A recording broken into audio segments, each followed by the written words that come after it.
cocaine. Yeah. Okay. Yeah, And when did you start that? Probably back in 2001. Okay. And how did that helps manage the pain and like the pain as in the stress, the PTSD, and It numbs the pain. it numbs the pain. It numbs the pain because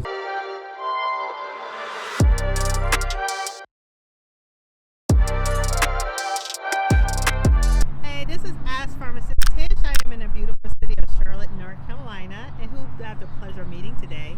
Mr. McLean, Mr. James McLean. Okay, nice to meet you, sir. You said- Gotcha. All right. So you're from Charlotte, or born and raised, or where you from? I was originally raised primarily in South Carolina, Chester, South Carolina. Chester? Yes. Okay, wow. So that's like probably an hour or so from here, right? So And so how was it though having a mother with paranoid schizophrenia? Not just schizophrenia, but paranoid schizophrenia, and you're a child and you have needs and you need to be taken care of, and how was that? well, the way she drilled things into us, we had to do a lot of things on our own. Okay. Clean up and everything, but she was a drill sergeant. Really? Everything was clean. I mean, Bible, this is the Bible that I created. Right. So basically, when I grew up, she was a strict discerner of the spirits about keeping your room clean, going to church, respecting the elders, not talking back. Okay. You may get hit with a drop cord, a pot, a pan, Okay. boom, Right, whatever is close by. Yeah. Wow. But you said you didn't have a childhood, so how not? Because I didn't get to go out and play like other kids did. Why not? Because my mother, she would, I played sports. I played Okay. baseball, basketball, football, ran track. Okay. Track records in high school. I don't think they've been broken to this day. The 4x1 and 4x4 record plaques. Okay. I mean, my mother, she didn't play. You know what I'm saying? Shit, she stayed in the house before the sun comes down.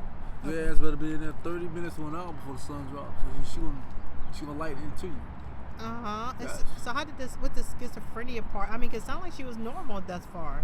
No, with schizophrenia, I mean, she did things like she would have quiet days, Okay, what that But she mean? didn't want nobody to say nothing in the whole house or in the apartment. Uh-huh. So basically, if anybody spoke, you got to thrash them. You got your ass whipped. So one day you will wake up and your mom will say, "No one's talking today." Right. And how many brothers or sisters did you have? I have two sisters. One of my sisters works for Bank of America here in Charlotte. Okay. The other one, she's a sergeant in Illinois in the Air Force. She's also an MP. Okay. She's, I'm not mistaken, she's the head of the department in Illinois. Okay. I mean, I went to warfare. But I didn't, So you finished. So you went through high school and everything. I graduated from high school with honors my senior year. Okay. A's and B's to the SAT, all that. Okay. ASVAB. And then you say you went to the Wofford University No, Wolford College. College. It's a private liberal arts school. Right. The same college that the Carolina Panthers had a training camp. Okay. I was a student body security guard there the first year the Carolina Panthers had a training camp there. Oh wow. Okay. All right. So, and what did you? How was your teenage years and everything? Yeah, well, it was nice. Distracted by women. Distracted. What does that mean? Well, you're even though you call a baby New York, Chester is boring, and there's nothing to do but be like women, right? Sneaky. I was sneaky. Okay. I had my first child when I was in high school. How old? I was probably going into my 11th grade year. Okay. All right. And how did your mom take that? Well, my mother found out. She was like, my nickname is Man. She called me Man. Man. Man. M-A-N. M-A-N. Okay. And Man. sometime in the newspaper they'll spell it M-A-N-N. But she was Okay. like, man, I know you got a baby out here. And I said, Mom, no, I don't. You know what I'm saying? The female, between my 11th and 12th grade year of high school, I was working at Kentucky Fried Chicken. And the female told me to come out to her residence. She was with her grandmother. And I went out there and she was like, man, I know the baby yours. She said, but I ain't going to say it's yours. She said, because you want to be something in life. You ain't like the rest of these guys. You want to go to college. You want to do this and that. Okay. And it hurt. You know what I'm saying? She gave me the little girl in my arms. Okay. I looked at her and she was so small, Right. And I'm a little fella too, Yeah, you a baby too, technically. Yeah. So I'm holding the baby. I'm like, I was so delicate. I didn't want to hurt break her. her. Yeah. So I looked at it and I was hurt. And she just fell back on the bed and started crying. And I wanted to put the baby down my side and pop in her mouth. You know what I'm saying? About how you going to do this to me. You know what I'm saying? Because I guess having a father role or trying to be a leader as much as you can, any way possible, that's suitable in a righteous manner, with a rational mindset under God. That's something I always attempted to try to do. Okay. Even though people are going to pass judgment. Right, that's always going to be the case. And so how many children do you have? I have 2. Do you know how many? Not exactly. I keep having nightmares about how many I got here. Are you serious? Like serious. More than 10? Yes. How many children do you have? I was a whoremonger, baby. I'm serious, a straight up whoremonger. That's why right now. Now let me ask you this: so what? So sometimes things happen that get you to that point. Like, do you have any? Like, did something happen for you to be so interested in sex, or? I had older relatives. They just tell me to jump up and dress on them. You know what I'm saying? They would promote straight hood in me. So and it got to the point where uncles were players, cousins were players. So it was like a whole culture that you saw. Yeah, but when you go back and reflect back on it, now you think I could have been absorbing my time and doing something, spending my time with something more efficient, something more beneficial. You know, hindsight is 20/20. Hindsight is 20/20. You always can see it clear, once you get past it, I mean, but you said your uncles and everything kind of promoted you to, why just be with one girl? Be with like, yes, are you serious? I'm serious. Well, have you ever been married? Common law. Common law? Okay. How long was that? I was back in 1998 to 99. Okay. Okay, so are you homeless at the moment? Yes, I am. How long you been homeless for? For a while. For a while? Off and on, a little over, let's see, around about a year now. A year now? Yes. All right, so what caused the homelessness? I was ran out of my home with a 9mm. Ran out of your home with a 9mm by whom? By my dad. He confessed to me that my first common law wife stole money from me, about $250,000, and told him to set it up that way. Told him to set the house up in his name and everything. Okay. So once he confessed that and ran me out of the home. Hold on. Back up. Serious. So you put the whole house in your dad's name? No, I didn't. He told me that she gave him the money. He was messing with her. Had to be. Hold on, back up. I mean, I know it's gospel and all that, but I don't like the gospel. No. So hold on. So you suspected your own father? No, he told me, and I kind of blew up. You know what I'm saying? Right. I was upset. Right. I was working at Sam's Mart. During that period of time, I was trained to be an assistant manager. Okay. Writing stallings. This was in 2020. Okay. No, 2020. December, January era. Okay. And he ran in my house with 9mm over in the middle of the morning. Your dad? Right. I'm sorry, I'm just a little taken aback. That ain't $250,000 ain't shit, baby. I'm just keeping it real. I know where I came from, primarily ghetto, but $250,000 ain't shit. Like, so how did you make your money? Like, I mean, that's a lot of money to have. Through business endeavors. Okay. I'm still owe money now in the stock market with companies. Okay, got you. Yeah, if you understand stock, okay, if you invest, say, $10 a month, right? Okay. For that $10, you're guaranteed a 100% increase, right? Okay. So that means you're going to make $20. Okay. So therefore, you're going to have $10 every month. That's going to be what? You're going to give 10, but you're also going to gain 10. Okay. So therefore, you have a 100% increase. So therefore, at certain contracts of stock markets, I haven't closed up my signature yet, right here in the show. So I know the stock market. Yeah. So it was a 95 Procter & I did awful. I was only black on the business team. It was called a 95 Procter & Okay. My associates back then, what I hung around was people that, I'm not gonna say were the elite, but that maybe wore rag clothing, but you would never know they're filthy rich. Right. Yeah. Those are that's a lesson a lot of people don't know. A thing they don't know. The rich people, you don't know who they are. So what made you be able to go to college after everything you've gone through with your teenage years? Football.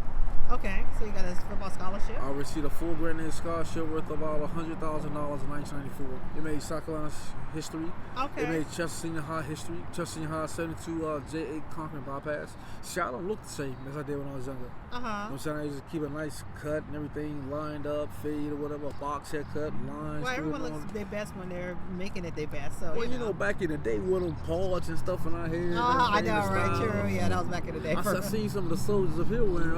I like that. You said the soldiers. You know, what goes around comes back around. You know, old trends and they come right back. Yeah, so you almost made it through, you know. I went to Wolford until my junior year. My freshman year. So how many children you had at this point? Because I knew you probably went on campus and ran amok.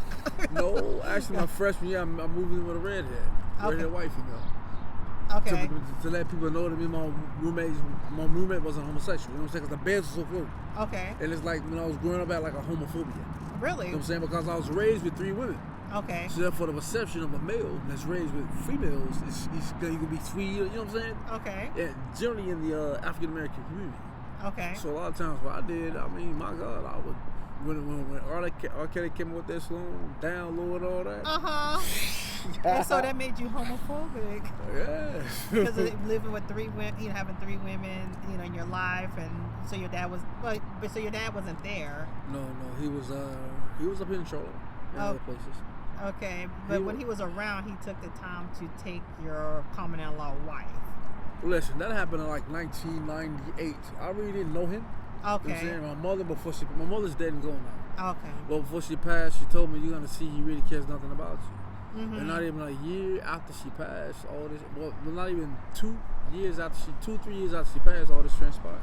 Right. So did the event cause any mental health issues or anything? I suffer from severe depression. Okay. PTSD. I mean, severe depression. I lost a lot. Yeah. You know what I'm saying? I had an opportunity to go pro from orphan. Okay. I mean, I was like, who am I? Okay. So why didn't you finish college again? At that time, deceived by women. Because of what? Deceived by women. And how? What way? I always wanted a family. Okay. Because my family wasn't close knit. Right. So when I met females and they came along the lines and they discussed certain things about, I want to have a family and ask what your goals are, what you're oriented about, and what you're seeking out here, I was like, well, I can kick school to the side for a while. Okay. I don't have. And then honestly, I lost my scholarship my junior year. Why? They sit behind smoking marijuana. Oh, okay. But at the same time, they had white males in their 11s smoking marijuana. Yeah. And failing tests, but still they're on the middle team. So in my mind, I'm like, is this a racial situation? Being this is Wofford College, you got so many powerful people, presidents, congressmen, senators, all they have graced the grounds of Wofford College. Yeah. Why do my circumstances end up different? Yeah. Than anybody else that needed not just financial assistance, a friend. Yeah. A friend. A friend. All right. So how do you deal with your your depression and the PTSD and stuff? How do you deal with that? Honestly, I'll put it this way: alkaloids. When you look up the definition of alkaloids, you see. You say alkaloids? Alkaloids. Okay. What is that? ALKOIDS. Okay. Alkaloids. Okay. Or alkaloid. Okay. That's your homework. When you find out what an alkaloid is, then you see how I deal with my depression. Okay. All right. So you're a doctor. You're a pharmacist. So you. I mean, I thought there was alkaloids, but okay. Okay. What alkaloids? What alkaloids? I mean, I guess you talk about stuff. Stuff that has medicinal and poisonous qualities. Yeah. Cocaine. Yeah. Okay. Yeah, and when did you start that? Probably back in 2001. Okay. And that helps manage the pain and like the pain as in the stress, the PTSD, and it numbs the pain. It numbs the pain. It numbs the pain because when you realize that cocaine was legalized in the United States into 1914 or 1918, I mean they consider only the most elite. You know what I'm saying? Or those that were sophisticated, or those that had money and all that. It was in Coca-Cola. Okay. It was in Newports. Yeah. It was sold right at a grocery store, just like you buy hamburger meat or a hot dog. That's cocaine in the United States.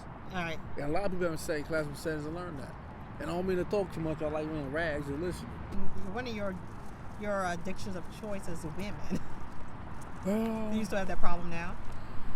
I masturbate. Sometimes people don't understand. Even certain colleges, you have masturbation courses. You know what I'm saying? Masturbation courses? Overseas, they don't know nothing about that. What is the course for? To learn how to sexually gratify oneself. Okay. Being attracted to the opposite sex or learning one's body. Overseas. So you have addiction to masturbation? No, I have addiction to women. Okay. And I control it. Masturbation. Got you. See, that's a fundamental sound knowledge behind. Okay, got you. All right. So before you can, make really major moves in life, you have to take care, of the things that's bothering you. So and you still haven't really talked about, I'm just wrapping this up. Your mom, you kind of glossed over that, but I know that was a big deal, and that really affected, your, the way you were brought up and the things you went through. It hurt because it's a stigma or stereotype of mental illness. Yes. When I was a child, my mother, I'm not mistaken, she murdered or killed when I was a kid. She was what now? She killed somebody when I was a kid. Who, your mother? Yes, in the neighborhood in Chester. Back then, all they did was take you to the mental health institute. You did a few months. Okay. And then you release. How old were you when your mom killed someone? I think I was 8, 9 years old. 8, 9 years old. I don't know. It was something happened around the corner. You know what I'm saying? So she had told me later in life what happened. She said some guy that raped her when she was a teenager. Okay. You know what I'm saying? But they brought my mother around to the front of the neighborhood. It was called Mill Street. Okay. And they had on straight jackets. Okay. And all that. She was sitting in the back of the car, and she was like this. You know what I'm saying? They had a. When a woman goes through certain things at an early age, yeah, it's like it's hard for them to sleep. Okay. And they have flashbacks and disorientation and right. My mother, Mother's Day was yesterday. Yes. And this is the first Mother's Day I've had since my mother passed to be able to just have peace. Mm-hmm. Really so your mom just passed? No, mom was dead about 4 or 5 years. Okay, but you said this is the first Mother's Day what? This is the first Mother's Day that has passed, so I already had peace. Okay. Because I love my mother. She told me before she died, she told me I'd be rich in my life. Okay. She told me, she said, you were a noble father than your own father. Mm-hmm. Bless you. Bless you. Excuse me. You're fine. I love to cook. Mm-hmm. So sometimes she would call me because I was banned from the neighborhood, You were banned from the neighborhood? Yeah. Why? I've been to county jail 25 times. Why? I've been in prison 4 times, 2 times fed. Why? A lot of times been tests in life. Tests. Simple tests. A test? Because a lot of things go on here. You take this shit and go to New York with this shit, officers get killed. Mm-hmm. You know what I'm saying? Because when I went up there, and one of the last time I wasn't fed, I'm sitting there. Now, homosexuality is very rampant, you know what I'm saying, in different forms. I mean, you got men up there 6'4" that look at somebody like me, you lose sexual MF, all this, and I'm like, what? And where are you talking about now? In New York. Okay, got you. Uh-huh. I went up there on an evaluation. So I dropped down, I do 2,000 push-ups in less than an hour. You know what I'm saying? Drop back up. I'm like, fuck this, I ain't no punk, you know what I'm saying? Mm-hmm. So next thing I know, they're running my cell with shields and all that. Boom, deep, you know what I'm saying? Officers bust me up, pick me up in the air. Boom! Slam me on the bed and shit. What the fuck? They held my head on the mattress. I couldn't breathe. Why is I doing this? The doctor comes in. He's a tall African doctor. I'm telling you, God, they look at me. I'm looking at this big tall, black doctor. I'm like, sir, why not doing this to me? He looked at me. He said, Mr. McClain, was making sure you're not a rat or a snitch.